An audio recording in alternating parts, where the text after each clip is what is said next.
fine. How are you doing? I'm great. So why don't you tell me a little bit about what happened? Well, I had a stroke and my right arm pretty much has no motions now. I've been really depressed and worried because my dad, he also had a stroke around the age of 70 and he really never gained motion back in his arm. And I really can't spend time with my friends anymore, and so I've just been really down recently about the whole situation after my stroke. All right, so in order for you to do those things and get some movement back, we're going to start working on some range of motion in your arm and in your wrist, okay? Okay. I think you all had mentioned that before, but I really am bad about remembering to do my exercises. Not so much what they are, but when to do them and reminding myself to do them and being accountable for them. Okay, so what are some ways you remember to do other things? Usually I can make lists or like have little notes laying around or little reminders or people keeping me accountable. Checklists really work well for me, especially when I'm making to-do lists or trying to get things done. Checklists are the best way. All right, so let's come up with some ideas how we can incorporate this for your exercises. So, you know you're really inspired by your dad, right? Do you have a picture of him that you really cherish somewhere around your house? Yeah, I have one in my bed, like in my bedroom, that I could probably bring out to my living room. Is that what you're saying? Yeah.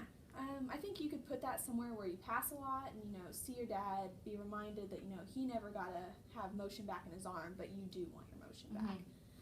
Some other things I heard is that you're really close with your friends and you used to love to walk around the neighborhood with them and we want to get you back there. So maybe you could call up some of your friends and have like an accountability partner, see if they want to come over and, do a couple laps in your house with you.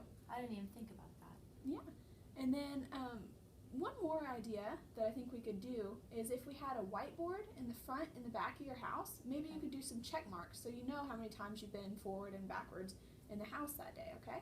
Okay. Are you wanting me to be able to walk from the front and the back of my house, or? Yeah. So you could do a lap or you could do just front to back, any one you want.